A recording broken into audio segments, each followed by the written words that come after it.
लेकिन एक बात समझ में नहीं आता है, जब इनको अवसर मिला था तब इन्होंने कुछ नहीं कहा।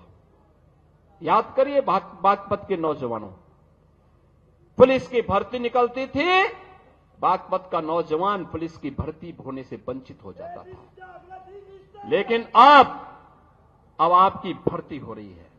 याद करिए, अभी 60,200 पुलिस के नए भर्ती की प्रक्रिया चल रही है, फिजिकल टेस्ट हो रहा है। अगले 1.5 महीने के अंदर, 1.5 से 2 महीने के अंदर इनकी ट्रेनिंग का कार्यक्रम आगे बढ़ेगा और इस साल के अंत तक यूपी पुलिस को 60,200 नए पुलिस कार्मिक मिलेंगे, बिना भेदभाव के। बागपत का नौजवान भी होगा, मुजफ्फरनगर का भी होगा, बुलंदशहर का भी होगा, गाजियाबाद का भी, हापुड़ का भी, बिजनौर का भी, शामली का भी, सहारनपुर का भी, हर एक जनपद का नौजवान होगा। उत्तर प्रदेश की ताकत का एहसास कराएगा। और उत्तर प्रदेश का नौजवान ही नहीं होगा, उत्तर प्रदेश की बेटियां भी होंगी, क्योंकि उनके लिए तो 20% जगह हमने अनिवार्य रूप से कर दिया है कि बेटी भी इसमें अनिवार्य रूप से भर्ती होगी। बहनों और भाइयों, इन नौजवानों के बल पर ही हम उत्तर प्रदेश की कानून व्यवस्था को देश की सबसे बेहतरीन कानून व्यवस्था बना रहे हैं। बेटी भी सुरक्षित है, व्यापारी भी सुरक्षित है। हर व्यक्ति अपने आप को सुरक्षित महसूस करता है। यहां निवेश आ रहा है, नए नए निवेश के माध्यम से हम कार्यक्रम आगे बढ़ा रहे हैं। और मैंने तो अभी जयंत जी को बताया है, मैंने कहा हम लोग दिल्ली बागपत देहरादून एक्सप्रेसवे में बागपत के पास एक इंडस्ट्रियल कॉरिडोर का निर्माण का कार्यक्रम कराना चाहते हैं।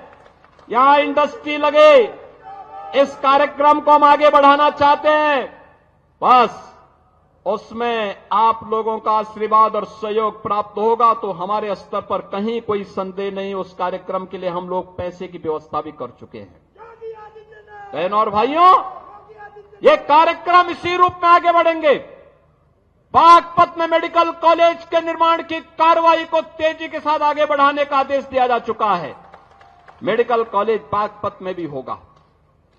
यहां पे इंटर कॉलेजेस की मांग, सड़कों के निर्माण की मांग या अन्य जो भी अन्य कार्यक्रमों को आगे बढ़ाने की मांग यहां के हमारे जनप्रतिनिधियों के माध्यम से हमारे पास आती है। हम लोग उसमें कहते हैं कोई किसी प्रकार का कोई रोक टोक नहीं होना है। और बहनों और भाइयों, आज उन्हीं कार्यक्रमों को लेकर के हम लोग यहां पर आए हैं, जिसमें लोक निर्माण विभाग की भी सड़कें हैं, जिसमें 138 परियोजनाएं हैं। राजकीय इंटर कॉलेज सिंगावली अहीर का भी आज यहां पे लोकार्पण हुआ है। राजकीय कन्या इंटर कॉलेज बिलोचपुरा, इसका भी आज लोकार्पण का कार्यक्रम हुआ है। और बागपत में एक नए बस स्टेशन का लोकार्पण का कार्यक्रम होने के साथ ही आईटीआई प्रहलादपुर यमुना नदी के बाएं किनारे स्थित जागोस में बाढ़ सुरक्षा के कार्य हैं। खेलो इंडिया कार्यक्रम के अंतर्गत ग्राम मितली में मल्टीपर्पज हॉल का निर्माण है। और पुलिस लाइन बागपत में महिला बैरक के निर्माण के साथ ही थाना बिनौली में भी, थाना रमाला में भी हॉस्टल और बैरक के निर्माण की कार्रवाई होने की कार्रवाई यहां पर आगे बढ़ाई गई है। शिलान्यास के साथ ही हमने बड़ौत अमीनगर सराय मार्ग का, छपरौली से बिजवाड़ा रजवाहा माखर नहर पट्टी का निर्माण का कार्य और बागपत से मुरादनगर मार्ग को 2 लेन चौड़ीकरण सुदृढ़ीकरण के कार्य का शिलान्यास भी किया है। तो हिंडन नदी पर नए सेतु के पहुंच मार्ग और सुरक्षात्मक कार्य के लिए भी आज शिलान्यास का कार्यक्रम हुआ है। जिला चिकित्सालय बागपत में 50 सैया के क्रिटिकल केयर ब्लॉक के निर्माण का भी आज शिलान्यास हुआ है। तो राजकीय आयुष यानी आयुष चिकित्सालय में हम लोगों ने यहां पर भी उसके एक ब्लॉक का, इसके साथ ही मुख्यमंत्री अभ्युदय कंपोजिट विद्यालय और सिक्का में भी उसके शिलान्यास का कार्यक्रम हुआ है बड़ौत में। अमर शहीद बाबा श्यामल सिंह स्थल के पर्यटन विकास के लिए भी हम लोगों ने 1 करोड़ की राशि यहां पर उपलब्ध करवाई है, जिससे इसका सुंदरीकरण का कार्यक्रम आगे बढ़ाया जा सके। बहनों और भाइयों, विकास के लिए पैसे की कमी नहीं होगी। मुझे तो केवल आपसे एक बात कहनी है, और वह ये कहनी है कि यहां पर हम लोगों ने सचमुच यहां का हमारा अन्नदाता किसान अपनी मेहनत से उसने खेती के नए तकनीक को अपना करके कैसे विकास की बुलंदियों को और आमदनी को कैसे बढ़ाया जा सकता है, कोई सीखे तो हमारे यहां पश्चिम के किसानों से सीख सकता है। और इसीलिए उसी को प्रेरणा में रख करके अन्नदाता किसान के बारे में चौधरी साहब की बातों को ध्यान में रख करके कि देश के विकास का रास्ता देश के खेत और खलिहानों से होकर के जाता है। चौधरी साहब जिस बात को कहते थे, उसी बात को ध्यान में रख करके हम लोगों ने कार्य प्रारंभ किया। मुझे बताते हुए प्रसन्नता है कि यहां पर अब तक रमाला चीनी मिल के पुनरुद्धार के साथ ही हम लोगों ने से 5000 टीडीसी की पहले ही हम कर चुके हैं, और साथ साथ 27 मेगावाट का कोजन प्लांट भी, जिसमें विद्युत संयंत्र उससे लगा करके उसके माध्यम से ऊर्जा उत्पादन के केंद्र के रूप में भी उसे विकसित करने का काम किया गया है। और मुझे बताते हुए प्रसन्नता है बहनों और भाइयों, एक आंकड़ा जरूर आप लोग नोट करना।